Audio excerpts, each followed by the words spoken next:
Welcome to the Triathlon Nutrition Academy podcast, the show designed to serve you up evidence-based sports nutrition advice from the experts. Hi, I'm your host Taryn, accredited practicing dietitian, advanced sports dietitian, and founder of Dietitian Approved. Listen as I break down the latest evidence to give you practical, easy to digest strategies to train hard, recover faster, and perform at your best. You have so much potential, and I want to help you unlock that with the power of nutrition. Let's get into it.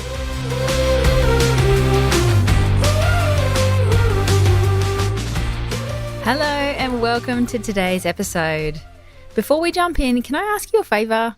Could you spend 30 to 60 seconds and just leave me a review in either Apple Podcasts, and you can also do this now in Spotify.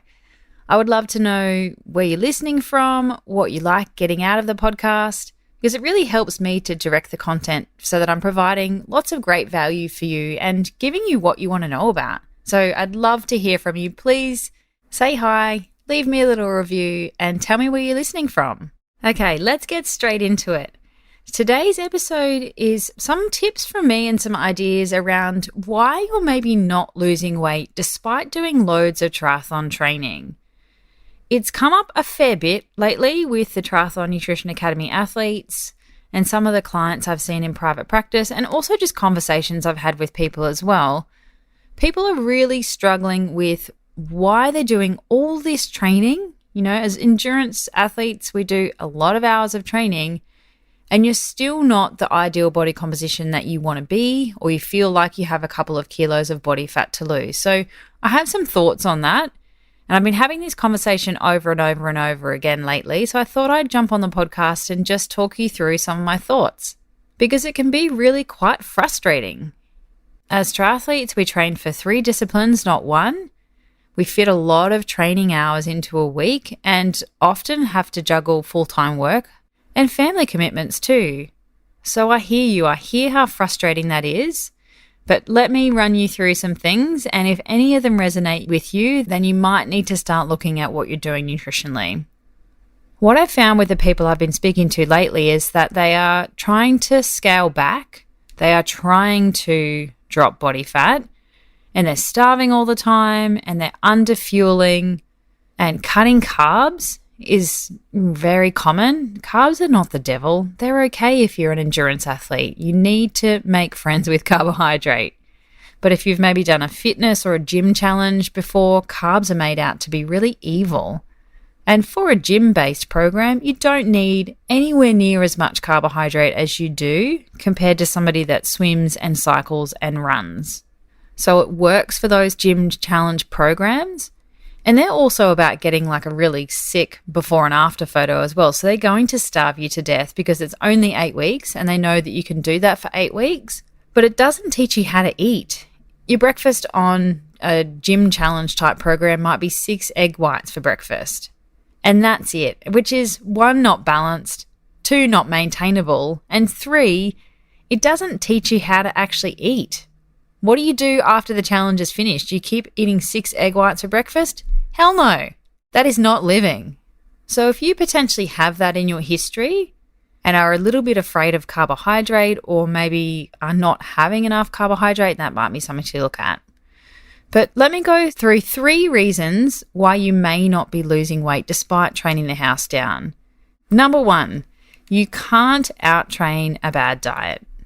I know I'm a dietitian, but even people that train for 18 hours a week can still hold body fat that they don't necessarily want, because your body's really smart at recalibrating.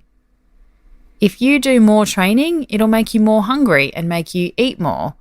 And it's the food choices that you're choosing in those times of absolute starvation, give me something now, they may not be ideal.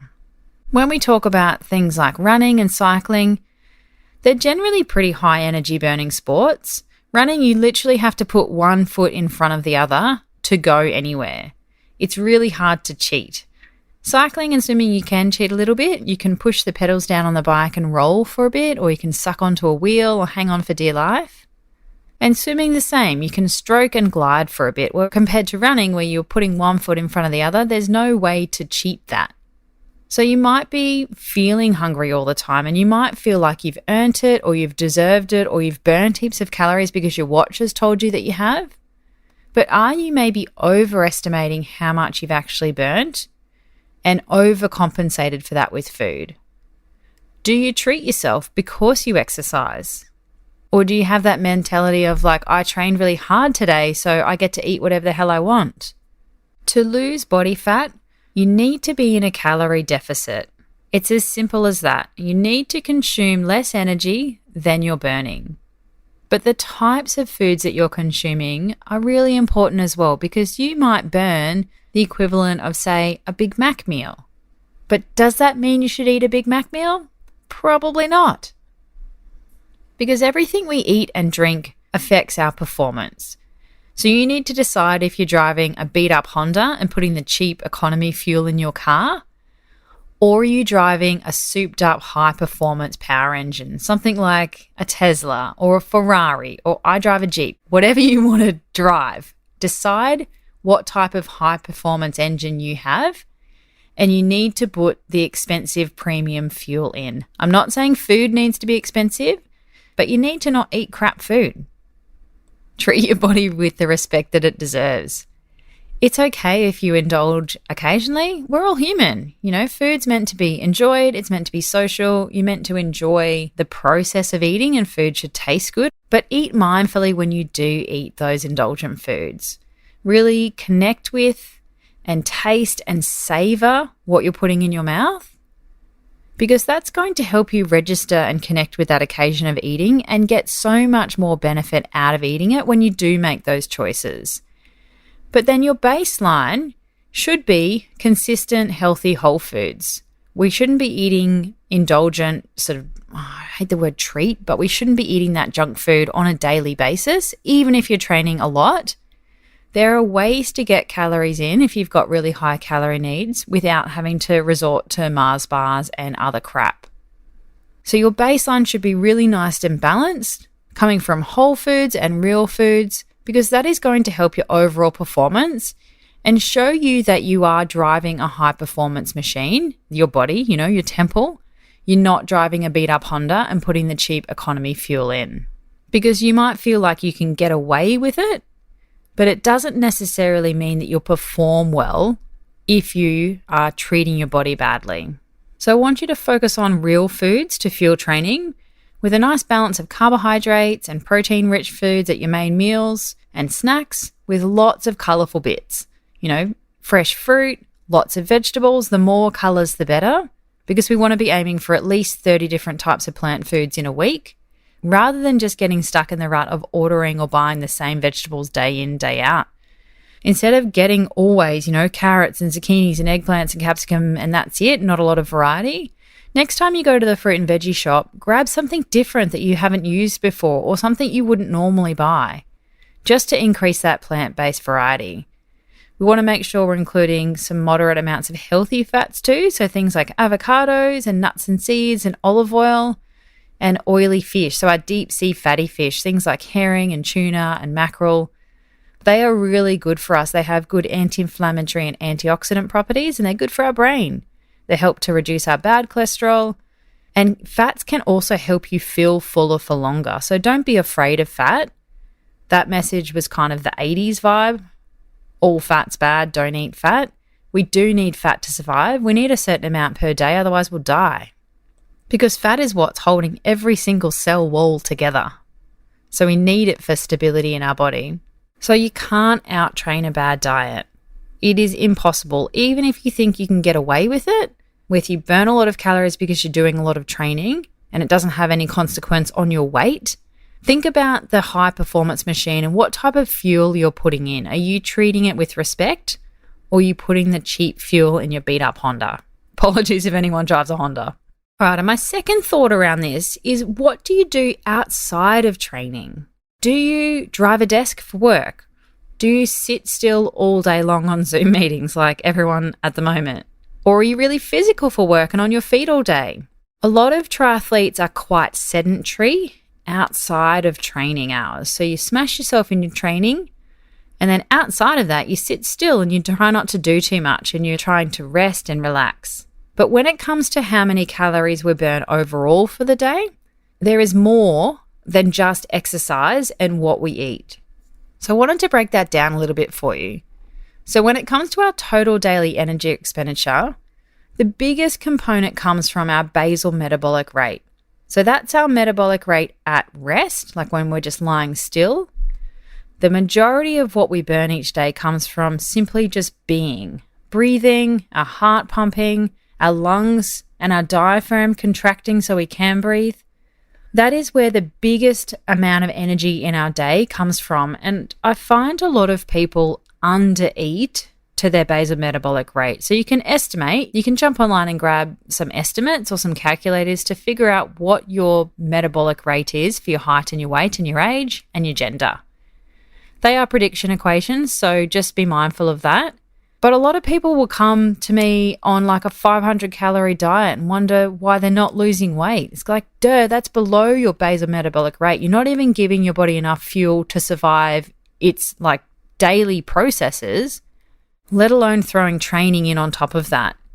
So that is a big component of what our daily energy expenditure is. And then we've got our non-exercise activity thermogenesis. So that's what we burn when we're just doing our activities of daily living. So walking around, walking the dog, cooking dinner, cleaning the house, doing the washing, whatever you're doing, that is incidental. And that's called NEAT, N-E-A-T. A lot of triathletes don't do a lot of this. So their activities of daily living, just moving around and doing stuff, is relatively low, particularly if you sit at a desk all day for work, and you try and rest outside of training, then this may account for only like 10% of your overall energy for the day.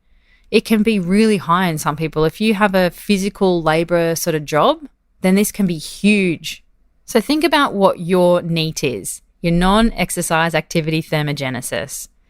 And can you increase that? If you're struggling to drop body fat, do you need to move more on a regular basis rather than just training for an hour or 2 or 3 a day and then being a sloth otherwise?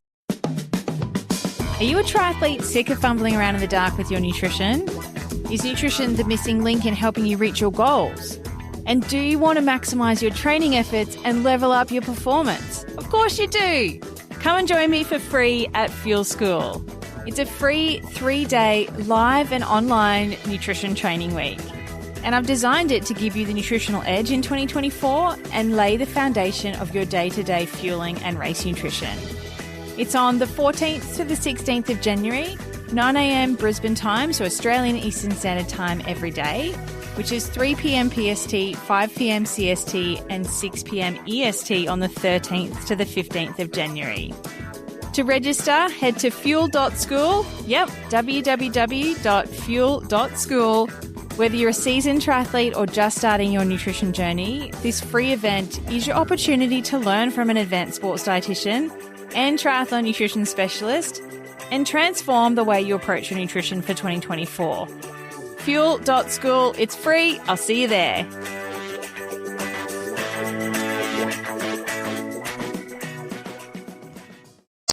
And then we have our exercise activity thermogenesis, so the amount of calories that we're burning during exercise. And obviously that depends on what type of session you're doing, the intensity, the duration, and so that can vary a lot for triathletes. And one of the things I like to teach people in the Triathlon Nutrition Academy is to understand what an easy session is, a hard session is, a moderate session is, and how to eat to support different types of training days, because that's one of the key things you need to do as a triathlete when you train for 3 disciplines. You can't eat the same thing day in, day out when your training load is totally different across the week. So our exercise activity thermogenesis accounts for anywhere between maybe 10 up to 30% of our total daily energy expenditure. Obviously, it's a range. It varies from person to person. If you're just doing a 30 to 45 minute easy run, that's not going to be a lot of calories burned compared to going and doing a 4-hour hard hilly ride with a run off the bike. Obviously, you're going to burn more calories in that. So your exercise activity thermogenesis is going to be a range, and it's going to change every day and have periodization across the week and your season. And the final component to how many calories we burn in a day is called the thermic effect of food. And that accounts for about 10% of our total daily energy expenditure. You know how when you eat a meal and you kind of get a bit hot, particularly in the summer? It's your body burning up when you eat something to help digest and break down those calories. That's pretty cool. So that accounts for 10% of what you burn on a day-to-day basis. So your basal metabolic rate is about sort of 60 to 75%. The thermic effect of feeding is about 10. And then the other two vary widely for people. So we've got our NEAT, our non-exercise activity thermogenesis. It could be about 15%. It could be less. It could be way more depending on how active you are outside of exercise. And then our exercise activity thermogenesis is, again, a range, 10 to 30% potentially, depending on how much training you're doing. So I just wanted to explain that because it helps you to understand if you're eating to what you actually need, or you're completely overeating, or for some people, they're undereating. So do you need to eat more to eat at least enough for your basal metabolic rate, let alone training on top of that? Or flip side, are you completely sedentary outside of training and you're kind of overcompensating for the training with too much food? If you sit a lot, try and move more outside of training, and that'll help increase the amount of energy you burn on a day-to-day basis. And to kind of get an estimate for what you burn in sessions, you can track this with something like a heart rate monitor. They are a rough guide though, so don't take those numbers as exact. They're based on prediction equations and standard algorithms, so they're not super accurate exact figures, but they can give you a really good guide on the scale of different sessions that you do. All right, this is what the number is for a really easy session.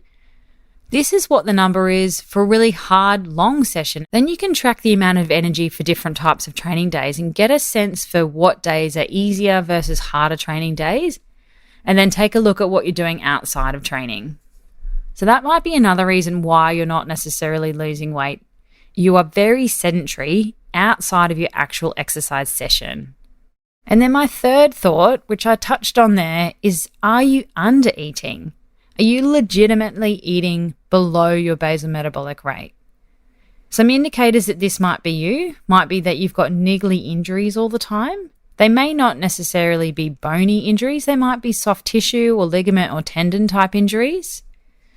That can be an indicator that you're under eating, and not necessarily under eating every single day, but there's certainly days that you're under eating. Are your male and female sex hormones out of whack? So for a female, we're looking at estrogen. Have you got a regular normal menstrual cycle? You know, somebody that's not on the pill or a Mirena or anything like that that is affecting menstrual cycles. If you're a naturally menstruating female, do you have that happening, or has it been impacted? Is it late and long and delayed? Is it really light and only goes for a couple of days, or is it missing altogether? That would definitely be a red flag that you're under eating. And for males who don't have that really visual sign of something going awry, you can check your testosterone levels and see what's going on there. And also just have a think about your libido. Now, not the funnest thing for me to talk to you about on a podcast. A low libido is an indicator that your energy availability is low. And it's one of the things that you can monitor as a male without having to have, say, a menstrual cycle that's a visual sign of what's going on. Are you trying to cut carbs too hard? Carbs get such a bad rap in the media. And particularly I find with the reemergence of the low-carb, high-fat type diets, they are still going off. Carbs are not bad. A lot of people overeat the wrong kinds of carbohydrate though. Like people overeat junk food and have massive portions of pasta and rice and pizza and hot chips and all those sorts of things that are very carbohydrate dense. And then you cut out carbohydrate, which automatically cuts out all those things, and you see success because you've cut out so much junk in your diet. And along with that carbohydrate comes a whole whack of fat as well if we're choosing those sorts of foods. So don't blame carbohydrate as the devil and the problem here. In an ideal scenario, your carbohydrate intake should be periodized across the week, depending on what your training program looks like and what your goals are. So you shouldn't eat the same amount of carbohydrate on a rest day versus a really hard double session day. It should look totally different. And that's one of the things that I teach my athletes inside the Triathlon Nutrition Academy is how to actually do that. And we spend a fair bit of time developing a meal plan for them that's periodized to their training program. So the types of carbohydrates are really important as well. We don't want to be eating all the junk crap. We want to choose quality whole food type of carbohydrates, things that are wholemeal and whole grain and real food sources. So things like rice and pasta and noodles are totally fine. It's just the portion size and understanding how much is right for you. A lot of people overeat these foods because they're easy to eat carb sources. Try and have potato and sweet potato. There's nothing wrong with potato. It gets such a bad rap. It's actually less carbohydrate dense than sweet potato. Go for something like brown rice over white rice. Fresh fruit and dairy and legumes are other great carbohydrate sources that we shouldn't be afraid of. If you take any sort of sports drink or gel or bar, you're eating carbohydrate. And they're more packaged commercial sports products. They're not even real food half the time. So it's all about balance, right? And are you under eating and then playing catch up later? Like, are you trying to scale your nutrition back around training sessions, not eating during sessions because you think that'll burn more fat? Maybe not having great ideal recovery nutrition after training as well because your appetite's blunted and you feel like if you don't eat, you'll burn more? Let me tell you, that's not going to end well because chances are if you do that, you will play catch up later. Your body's going to send out all those hunger hormones and say, hang on a minute, you put me into a hole here. I'm going to make you starving and I'm going to make you go and open the cupboard and grab a packet of barbecue shapes or chips or whatever it is and eat them till they're gone. Hands up if that's you. The body's really smart at maintaining itself. So if you put it into a hole and you reduce your glycogen stores and then don't replace them, your body's like, hang on a minute, we need to sort this out before you train again. I'm going to make you hungry, make you crave really carb-rich foods, and you will play catch up later. And the chances of you playing catch up to a nice balanced level are really slim. You're going to overeat in that occasion and eat more calories than you burnt because you didn't feed yourself properly around your training sessions. So that would be 3 thoughts I have for you. If you're really wondering why you're not losing weight with training, have you got a really poor diet because you can't out-train a bad one? Do you just not eat the right foods at the right times? What do you do outside of training? Are you relatively sedentary? Could you move a little bit more? Could you get up from your desk more often to go to grab a glass of water? Could you park your car further away? All of those sorts of strategies. Could you go for a walk at lunchtime instead of sitting on your butt in front of your computer eating your lunch? I know that you probably train a lot and you're tired, but increasing that incidental exercise will increase your overall daily energy expenditure and it'll help making losing body fat a little bit easier. Or are you under eating? Are you somebody that legitimately eats below your basal metabolic rate and your body has just kind of shut down in a way? It's sluggish, it's not working properly, you're not firing on all cylinders, you're not driving a performance engine, you're getting little niggly injuries all the time, your menstrual cycle is maybe being affected or your libido is low if you're a male. Go and get your sex hormones checked. For females, get your female sex hormones checked. Males, get your male sex hormones checked and make sure that they're okay. I will do a whole episode on REDS, REDS, if this is you. And don't be afraid of carbohydrate. As an endurance athlete, you need carbohydrate. You need to make peace with carbohydrate and include it every day. Now, I'm not saying eat carbohydrate till the cows come home. You need to understand how to periodize it to your training. You need a certain amount on lighter days, you need a certain amount on moderate days, and then really hard, long brick or race type days, you're going to need a different amount there as well. And that is the key to triathlon nutrition, is understanding how to do that for your training program. And that will constantly evolve. It'll be different when you're heading into a key race. It'll be different when you're just in your off season, if you have an off season. It is one of the key things that I teach my Triathlon Nutrition Academy athletes how to do, because it is so pivotal to everything, to managing your body composition, to having energy, to pushing in the back end of sessions and recovering quickly so you can back up and go again soon. So if any of that resonated with you, please reach out, send me an Insta DM or flick us an email or join the Dietitian Approved Crew Facebook group and let me know how you're feeling. I know that this is not an isolated thing for some people. It's really quite common, which is why I wanted to make this episode, because I've been having a lot of these conversations with athletes lately. And if you're not the ideal body composition that you want to be or you think you should be, then do some work with your nutrition. Whether you're not eating the right things at the right times and then playing catch up and overeating later, that's pretty common. Or just not eating the right foods as well. I guess I'm a dietitian. I come from a health background or mindset, and I really believe in foods first before supplements and magic pills and 1%ers, because your day-to-day diet is where you're going to get the best bang for your buck. What you do consistently, day in, day out, is going to have massive implications on your performance compared to that one tiny thing that you might do during a session or just before a race. That is a single occurrence. It doesn't compound over time very quickly, but the choices you make on a day-to-day basis do. Automate some of these things. We want to make them just pure habits so you don't have to think about it. You don't have to stress about what you're doing. Get yourself a plan so you understand exactly what to eat and when to get the most out of your high-performance engine. I call it the supercharged triathlete because I want you to feel like you're driving a Ferrari or a Tesla or whatever it is that, rocks your sausage. I'm not a car person, but you might have a car that you just love. And I want you to print a photo of your high-performance engine. Pick a car that you're like, yes, that is sick. Pop it somewhere that you can see regularly. Put it on your mirror in the bathroom. Put it in your diary for work or on your computer screen. Put it somewhere that you can see it regularly as like a subliminal message to say, I'm driving this high-performance machine. I'm not driving a beat-up Honda and putting cheap fuel in it. I want that message to sink in and I want it to become habitual so that day to day you're doing the right things with your nutrition so that you're the body composition that you want to be and you're capable of, but you're also feeling good about that. It's not a struggle. You don't feel like you're on a diet. You're not restricting anything or any food group because it's the daily habits compounded over time that you'll have the most success with.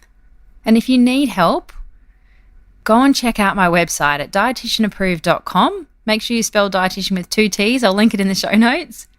Or if you're looking for a community of triathletes that you can high five and learn this stuff along the way, then head to dietitianapproved.com/academy and come and join us inside the Triathlon Nutrition Academy. Doors are closed at the moment, but you can pop your details in there to jump on the wait list, and then you know exactly when doors open next. All right, I'll talk to you soon. Thanks for joining me for this episode of the Triathlon Nutrition Academy podcast. I would love to hear from you. If you have any questions or want to share with me what you've learnt, email me at podcast@dietitianapproved.com. You can also spread the word by leaving me a review and taking a screenshot of you listening to the show. Don't forget to tag me on social media at dietitian.approved so I can give you a shout out too. If you want to learn more about what we do, head to dietitianapproved.com. And if you want to learn more about the Triathlon Nutrition Academy program, head to dietitianapproved.com/academy. Thanks for joining me, and I look forward to helping you smash it in the fourth leg. Nutrition!